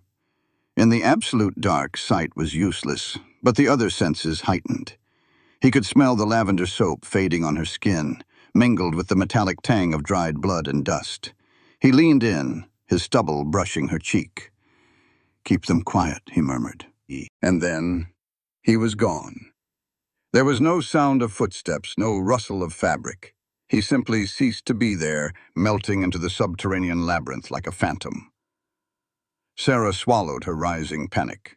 She holstered her fear, gripping the shotgun, and turned. "Hold on to my skirt, Leo," she whispered. Guided only by touch, Sarah shuffled backward over the uneven stone floor. The air grew perceptibly colder as she bumped against the jagged limestone wall. She felt her way along the damp rock until her shoulder slipped into a narrow void. It was a natural crevice, barely wide enough for a grown man, but perfect for a woman and 2 small children. She pushed Leo and Nellie deep into the recess, then positioned herself at the entrance, kneeling on the hard stone, the shotgun leveled at the empty blackness. Across the main cavern, the dancing orange light grew brighter. The harsh, echoing sounds of heavy boots and the metallic clatter of lever-action rifles scraping against stone preceded the men. Vance crouched atop a rusted, overturned ore cart near the mouth of the center tunnel. He had slipped his ivory-handled Colts back into their holsters. In a confined space against superior numbers, gunfire would give away his position instantly and draw a concentrated volley that would tear him to shreds. He drew his hunting knife. The 10-inch Bowie blade was forged from high-carbon steel, dull gray and non-reflective. 3 men stepped out of the center tunnel into the main cavern. They carried sputtering pitch torches that cast long, grotesque shadows across the cavern walls. They were tense, their rifles raised, sweeping the barrels back and forth. "Boss said they'd be trapped in the hub," one of them muttered, his voice echoing loudly. "I don't see nothing, just rocks and dust." "Keep your voice down, you idiot," the second man hissed. "That ranger is a ghost. Thorne said he wiped out 5 boys at the ranch last night." "He ain't a ghost, he's just a man," the third thug sneered, taking a step forward, raising his torch higher. "And he's trapped like a rat." Vance dropped from the top of the ore cart directly behind the third man. He didn't make a sound. Before the thug could register the displacement of air, Vance's left hand clamped over the man's mouth and nose, violently snapping his head back. Simultaneously, the heavy Bowie knife drove upward, sliding seamlessly under the man's ribs and piercing his heart. The man convulsed once, a silent spasm of death. Vance held him tight, absorbing the body's weight, lowering the corpse gently to the stone floor. As the man fell, Vance caught the falling torch, plunging its flaming head into a puddle of stagnant mine water. With a loud hiss, the light died. "Hey, where'd your light go?" the first man called out, turning around. The darkness answered him. "Bill?" The second man stepped forward, sweeping his torch left and right. The flickering light caught the lifeless boots of his partner dragging on the floor, but nothing else. "Jesus Christ, he's here! Shoot! Just shoot!" The two men panicked. They raised their rifles and fired blindly into the dark cavern. The muzzle flashes were blindingly bright, the deafening crack, crack, crack of the rifles echoing off the stone walls like cannon fire. The bullets sparked harmlessly against the limestone, whining as they ricocheted into the void. Sarah flinched in her crevice, pulling Leo and Nellie flush against the rock, praying a ricochet wouldn't find them in the dark. The thugs emptied their magazines, the hammers clicking uselessly on empty chambers. The sudden silence that followed was thick with cordite and terror. "Reload! Reload!" one of them screamed, fumbling frantically with his ammunition belt. Vance didn't give them the chance. He lunged out of the darkness. He grabbed the barrel of the first man's rifle, shoving it aside, and drove the heavy brass pommel of his knife directly into the man's temple. The thug crumpled like a marionette with its strings cut. The last man dropped his torch and drew a revolver, firing wildly. One bullet grazed Vance's left shoulder, a hot, searing line of pain that tore through his duster and bit into his flesh. Vance ignored it. He stepped inside the man's guard, grabbed his gun hand and twisted it viciously until the bones snapped. The man shrieked, dropping the revolver. Vance delivered a punishing right hook to the man's jaw, knocking him out cold. Vance stood breathing heavily in the dark, blood trickling down his left arm. He wiped his knife on his duster and sheathed it. 3 men down, but he knew Thorne wouldn't have sent just 3. Suddenly, a brilliant, focused beam of white light cut through the cavern. It wasn't a torch. It was a bullseye lantern, a modern contraption with a mirrored reflector that threw a blinding, concentrated beam of light. The beam swept across the cavern, illuminating the overturned ore carts, the bodies of the downed thugs, and the pool of Vance's blood on the floor. Vance dove behind a thick wooden support pillar, just as a volley of rifle fire shredded the space where he had been standing. Wood splinters exploded around him. "Sweep the perimeter!" A cold, cultured voice echoed through the cavern. Jebediah Thorne. "He's bleeding. Find him." The beam of the bullseye lantern moved methodically across the jagged walls of the cavern. Vance gritted his teeth, drawing his twin Colts. He was out of the shadows now. It was going to be a gunfight. The beam tracked along the far wall, illuminating the limestone. Then it stopped. The stark white light punched perfectly into the narrow fissure. It illuminated the faded blue cotton of Sarah's dress, the terrified wide eyes of Leo, and the crying toddler clutched to Sarah's chest. Sarah raised the shotgun, aiming it directly down the beam of light, but she couldn't see what to shoot at. The glare was blinding. "Well, well, well," Thorne's voice drifted from behind the blinding light. "Look what the rats dragged into the walls." Vance's heart stopped. They had found them. "Step out of the hole, Mrs. Jenkins," Thorne commanded. "Drop the scattergun or my men will turn that crevice into a slaughterhouse. You have exactly 3 seconds. 1. Sarah's finger trembled on the trigger. She couldn't see the men, only the light. If she fired, she might hit one, but the return fire would instantly kill the children behind her. 2. "Don't shoot!" Sarah cried out, her voice echoing with bitter defeat. She lowered the shotgun, letting it clatter to the stone floor. She stepped out of the fissure, shielding the children behind her skirt. "Bring them to the center," Thorne ordered his men.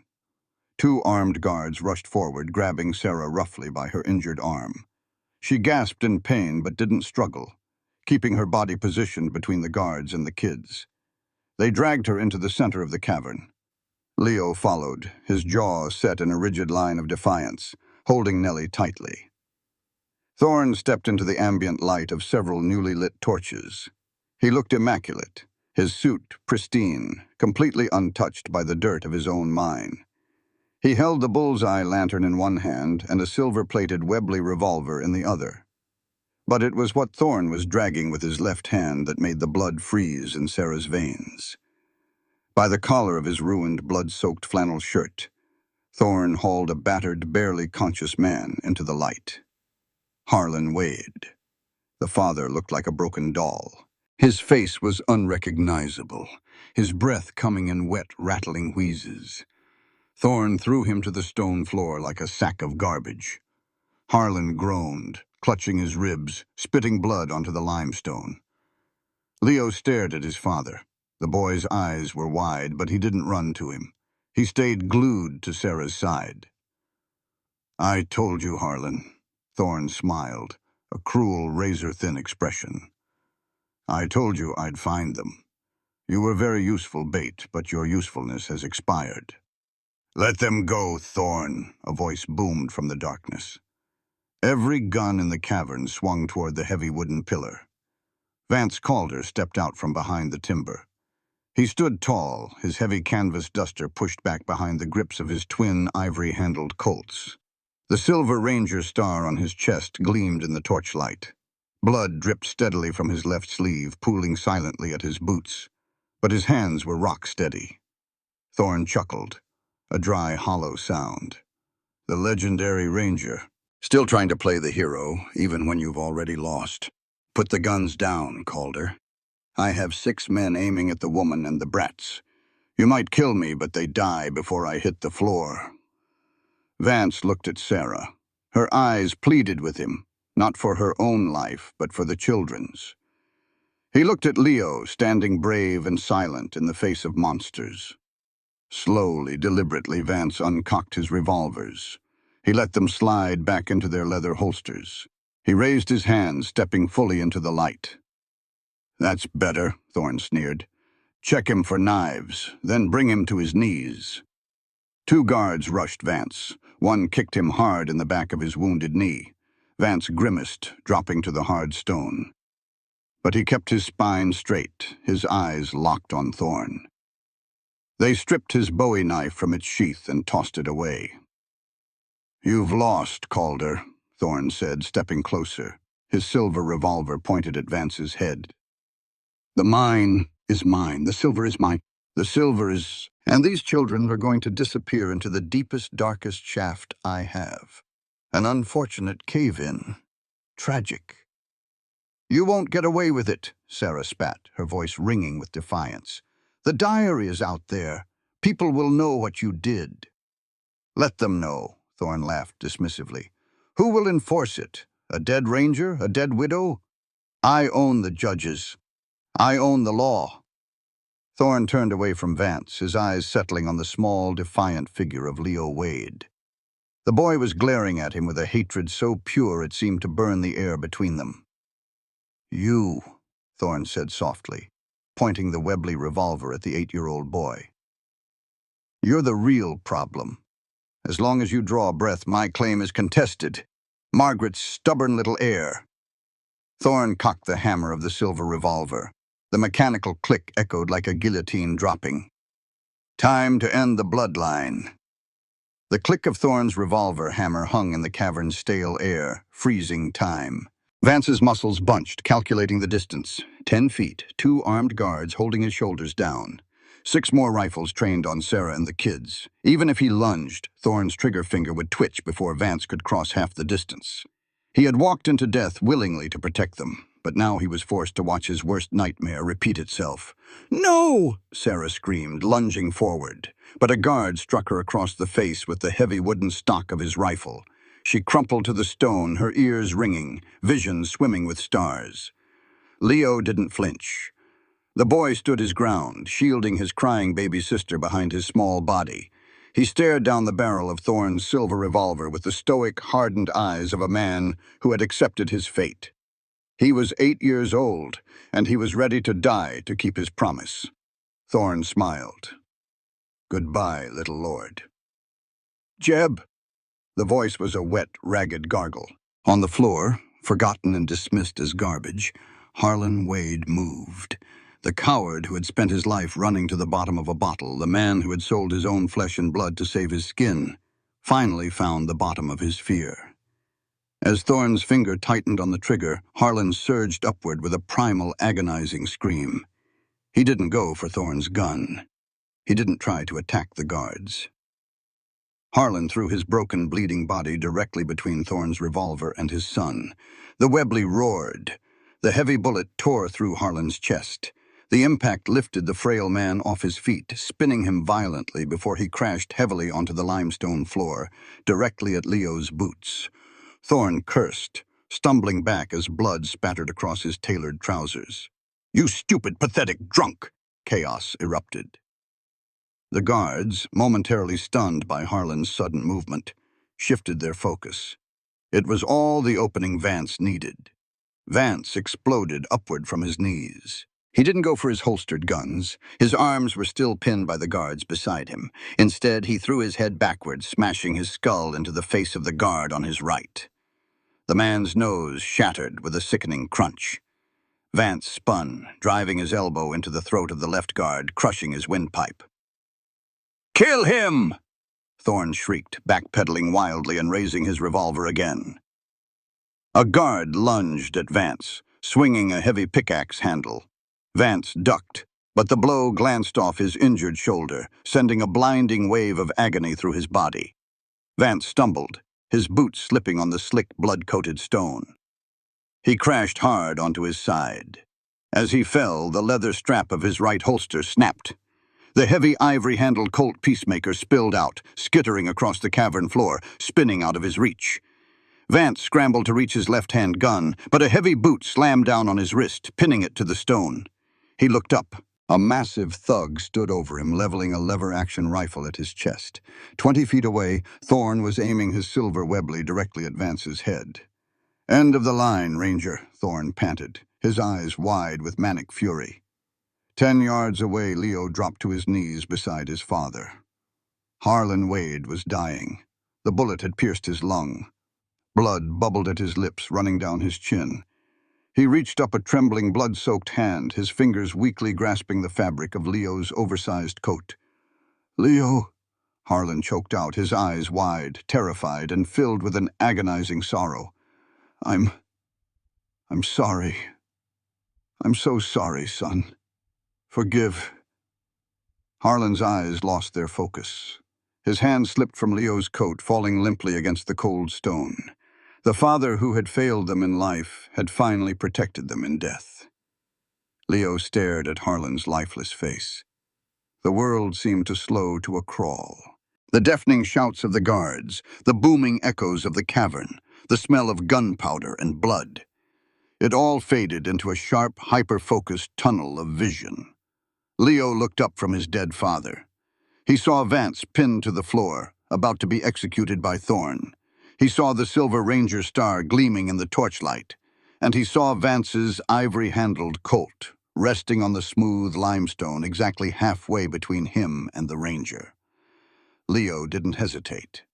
He didn't cry. He moved. The boy scrambled forward on his hands and knees, diving under the sweeping arc of a guard's torch. He threw his small body across the cavern floor, his outstretched fingers slamming into the heavy barrel of the Colt Peacemaker.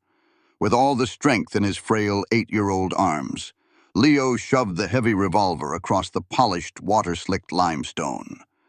The gun spun rapidly over the stone, a blur of blued steel and white ivory. "Get the gun!" Thorne screamed, turning his weapon toward the boy. It was too late. Vance saw the weapon sliding toward him. With a roar of pure, unadulterated willpower, he wrenched his pinned arm, dislocating his own thumb to slip his hand out from beneath the thug's boot. He lunged forward, his scarred hand snatching the spinning Colt by its ivory grip. In one fluid, seamless motion forged by a decade of muscle memory, Vance rolled onto his back, cocked the heavy hammer with the side of his thumb, and fired. Bang!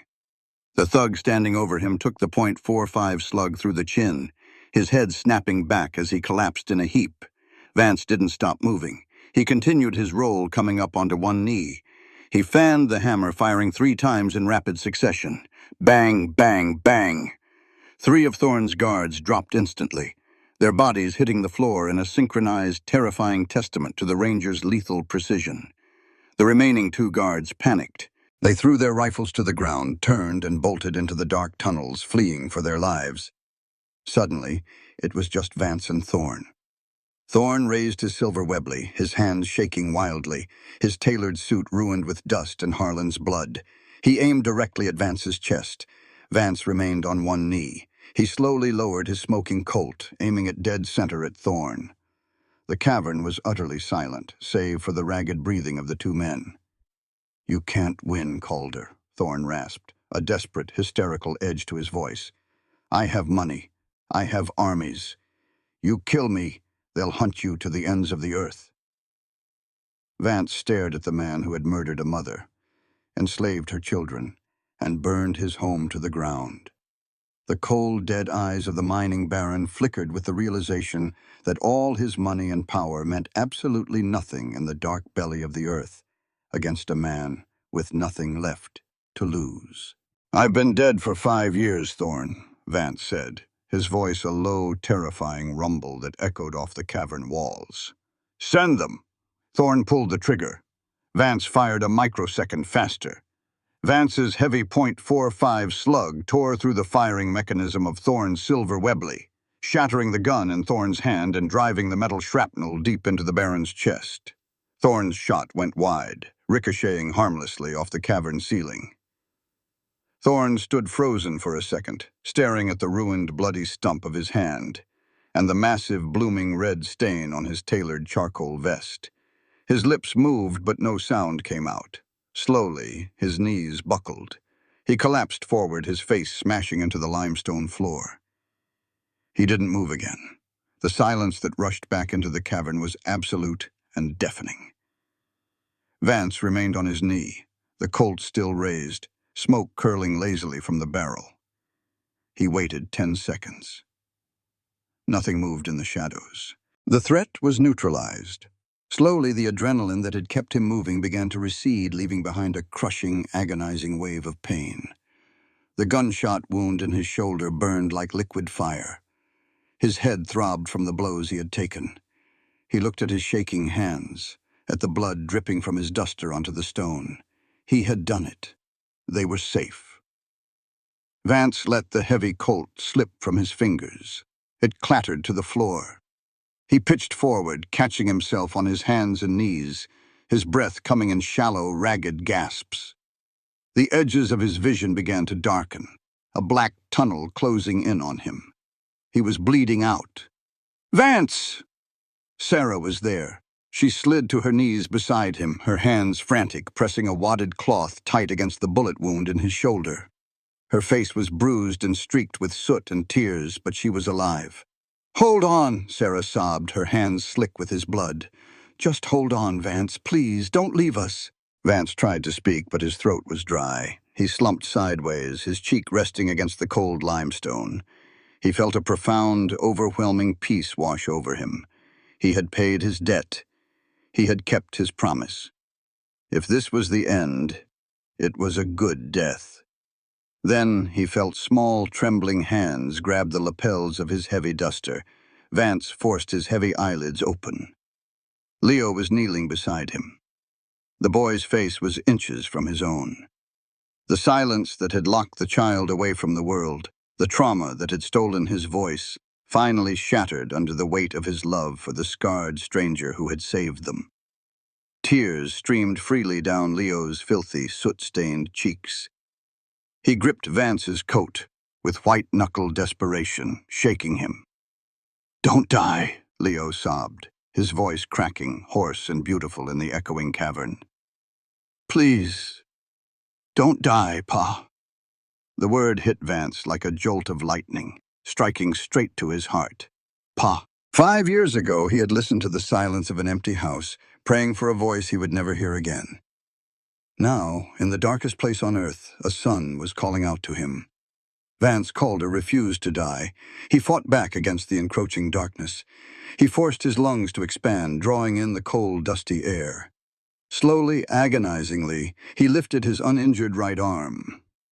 His trembling, blood-stained hand found the back of Leo's head, pulling the sobbing boy down against his chest. "I ain't going nowhere, son," Vance rasped, his eyes finding Sarah's tear-filled gaze above them. He offered her a faint, exhausted smile. "We're going home." The morning air in the San Saba Valley smelled of sweetgrass, damp earth, and fresh-cut pine timber.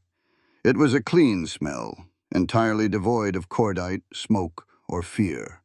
Vance Calder sat on the top step of the wide, unfinished porch of the new cabin. The Texas sun had just crested the eastern ridges, bathing the valley in a rich, warm gold that chased away the lingering chill of the night. He rested his forearms on his knees, an old, bone-handled pocket knife moving in slow, deliberate strokes over a block of pale ash wood. Thin curls of sawdust fell to the raw planks between his boots. He moved a little slower these days. The bullet wound in his left shoulder had healed into a thick, knotted scar, but it still ached with a dull throb when the weather turned cold. He carried a few new lines around his eyes, and his dark hair was dusted with a heavier scattering of silver at the temples. But as he blew the sawdust from the carved wooden mane of the toy Mustang taking shape in his hands, he realized something profound. He didn't feel old. For the first time in 5 years, he felt entirely, remarkably alive. The heavy screen door behind him groaned on its new hinges. Vance didn't flinch, didn't reach for the heavy Colt peacemaker that now hung unloaded on a peg inside the door. He simply smiled, a small, quiet shifting of the scar on his cheek, as the scent of chicory coffee and lavender drifted over him. Sarah stepped out onto the porch. She wore a simple dress of faded yellow cotton, her dark hair braided loosely over one shoulder. The bruise that had marred her cheek 3 months ago was completely gone, leaving only the sun-kissed warmth of her skin and the bright, unyielding spark in her dark eyes. She held 2 steaming tin cups. She handed one down to Vance before sinking onto the step beside him, their shoulders brushing. Vance leaned into the contact, letting the warmth of hers seep through his canvas shirt. "You've been at that since before sunrise," Sarah murmured, nodding toward the wooden horse in his hands. "Promised Nellie she'd have a herd by Sunday," Vance replied, his voice a low, comfortable rumble. He folded the knife and slipped it into his pocket, taking the coffee. "A man is only as good as his word." They sat in companionable silence, looking out over the property. They hadn't rebuilt on the ashes of the old ranch. That land with all its ghosts and scorched earth belonged to the past. Instead, using Sarah's savings from the clinic and Vance's long, untouched ranger pension, they had bought 100 acres of pristine grazing land bordered by a crystal-clear tributary of the Colorado River. It was a place with no memories, a blank canvas where they could paint their own future. The nightmare in the Devil's Maw felt like a lifetime ago, though the ink on the federal documents had barely dried. Margaret Wade's leather diary had been the killing blow. When the federal marshals rode down from Austin, backed by a cavalry detachment, they didn't just find a dead mining baron in a cavern. They found a mountain of evidence. Jebediah Thorne's empire collapsed overnight. The corrupt judges were indicted, the mercenary guards scattered or arrested, and the Devil's Maw was seized by the state.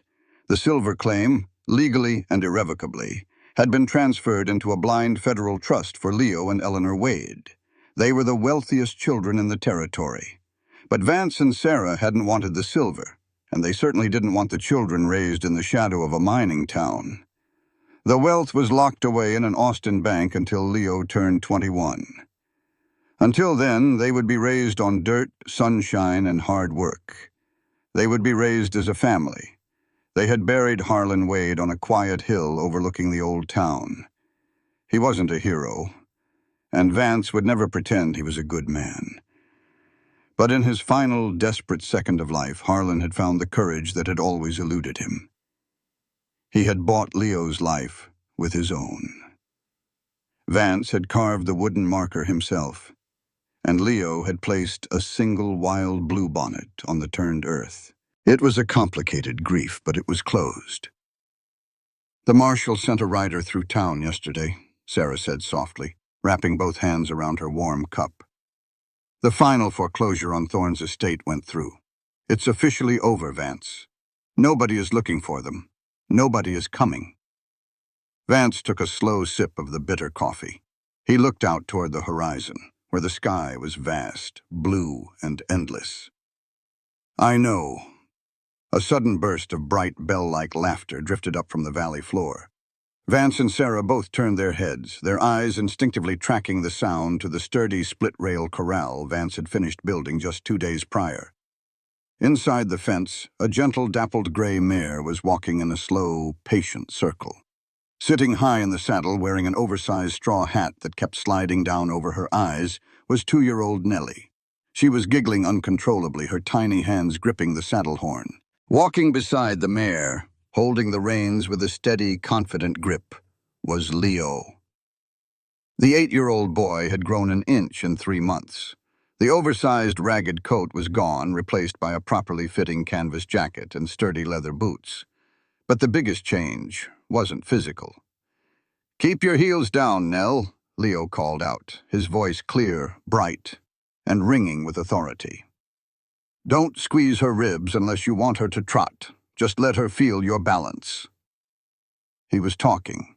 He hadn't stopped talking since the moment in the dark cavern when he had begged Vance not to die. The trauma that had locked his voice away had shattered in the face of his father's sacrifice and Vance's survival. Nellie reached up to push the oversized hat out of her eyes, momentarily letting go of the saddle horn. She wobbled slightly. Leo's hand was instantly there, pressing gently against her waist to steady her. "I got you," Leo said smoothly, never breaking stride. "I'm right here. I won't let you fall." Vance watched the boy. He remembered the feral, terrified child standing in the flooded creek, holding a rusted knife to Vance's throat, screaming those exact words in a different context. "I'm all she has. I won't let her get hurt." Leo wasn't all she had anymore. But the protective instinct remained, transformed from desperate terror into a quiet, nurturing strength. "He's a natural with them," Sarah observed, resting her head gently against Vance's shoulder. "The horses, I mean. And her." "He listens," Vance said, his chest swelling with a pride so fierce it almost hurt. "Most men never learn how to just listen. He's going to be a hell of a man someday." Down in the corral, Leo brought the mare to a halt. He reached up, grasped Nellie by the waist, and swung her down from the saddle. The toddler immediately hit the dirt running, her little boots kicking up dust as she sprinted toward the cabin, the oversized hat bouncing on her back by its chin strap. "Pa! Mama!" Nellie shrieked, her face a picture of pure, unfiltered joy. "I righted the big horse!" Vance set his coffee cup on the porch boards. He stood up, stepping down into the yard just as Nellie launched herself at his legs. He scooped her up in one fluid motion, tossing her high into the air. Nellie shrieked with delight, her golden curls catching the morning sunlight. Vance caught her, settling her securely into the crook of his left arm, mindful of the healing shoulder. "I saw you, little bird," Vance smiled, tapping her nose. "You looked like a regular Texas Ranger up there." Sarah walked down the steps, her skirt swishing against the dry grass. She reached out, smoothing Nellie's messy hair, her eyes crinkling with a brilliant smile. Leo walked up the incline from the corral, having secured the gate. He unfastened his leather work gloves, tucking them into his belt just the way Vance always did. He stopped a few feet away, looking at Vance, then at Sarah, a contented, easy smile on his face. "She has good balance," Leo reported professionally. "Give her a few more months, she won't even need a lead rope." "She had a good teacher," Vance said. Leo beamed, the praise washing over him like sunlight. He stepped closer, leaning casually against Vance's side. Vance stood in the dirt of his new front yard. He held his daughter in his arm. He felt his son leaning against his hip, and when he reached out his right hand, Sarah stepped effortlessly into his embrace, wrapping her arm around his waist, resting her head against his chest. For 5 years, Vance Calder had lived in the shadows. He had let the grief turn him into a ghost, convinced that the only way to honor the dead was to die slowly alongside them. He had built walls of ice around his heart, certain that if he never loved again, he could never be broken again. But as he looked down at the faces of his family, this beautiful patchwork family forged in fire, flood, and blood, he realized how wrong he had been. Love wasn't a weakness. It was the only thing in the brutal, untamed world that actually mattered. It was the light that pushed back the dark. The Texas wind swept down through the San Saba Valley, rustling the tops of the pine trees and carrying the scent of wildflowers across the open plains. Vance pulled Sarah a little closer, kissing the top of her head. He looked out at the vast, unbroken horizon stretching endlessly before them. The storm was finally over. The ranger had laid down his guns, and for the first time in his life, Vance Calder was exactly where he belonged. This content was carefully researched, developed, and manually edited by our team to deliver meaningful stories with valuable life lessons. Every narrative is crafted to entertain, inspire, and empower our audience. We believe that great stories can change lives, and we are committed to bringing you content that matters. Thank you for being part of our community.